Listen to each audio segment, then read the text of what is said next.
Good morning, and welcome back to Daily Dhamma, a letter to our children. Today is April 30th, and our reading is Never Enough. There will always be someone better looking, richer, sexier, more interesting. Being on the make for a better partner is looking through the wrong end of the telescope. We need to focus on being the best partner we can be, not on finding partner 2.0 or a sidecar. Newer is not better. We should love who we have, not lust for someone else.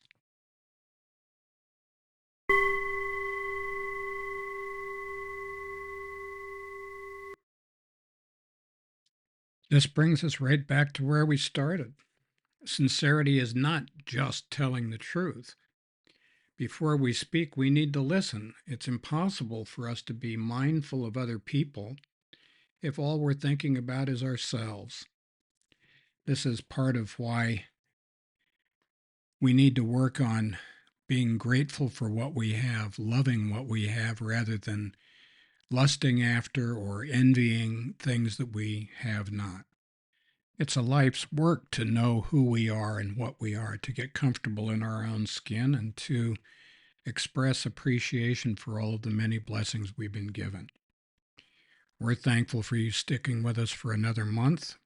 This is the end of April, and as you know, each quarter begins with one of Mrs. Dhamma's themes. We started with humility.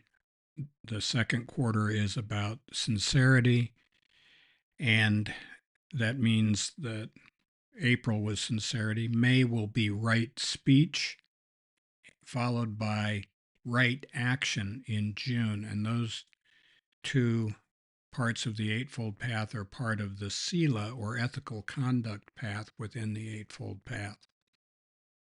The third quarter will be effort, and the fourth quarter will be gratitude, and those are the four major themes of the year. And then in between those major themes, we will slide two parts of the Eightfold Path, and that's what right speech will and right action will be coming up next.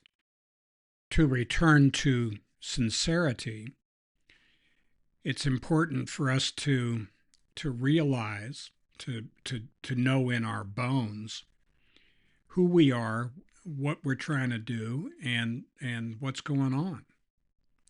Now, we're of course limited because we're always making decisions based on incomplete information, and what little bits of information we have often turns out to be not just wrong, but dead wrong.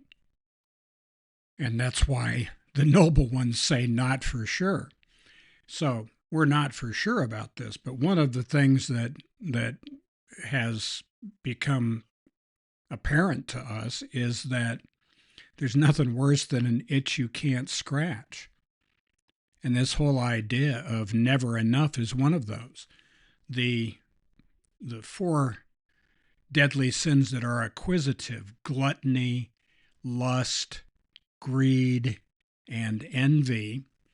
These are things that can never be satisfied by any worldly person or thing.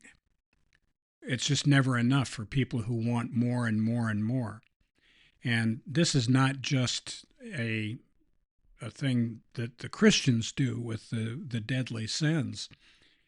Chapter 16 of the Bhagavad Gita also talks about what it calls the characteristics of demonic personalities. And that's that self-importance, and that hunger, that tanha, that insatiable desire for more stuff, no matter what it costs. It's far, far better for us to love and appreciate what we've got than to hunger for what we have not. So happy trails to you until we meet again.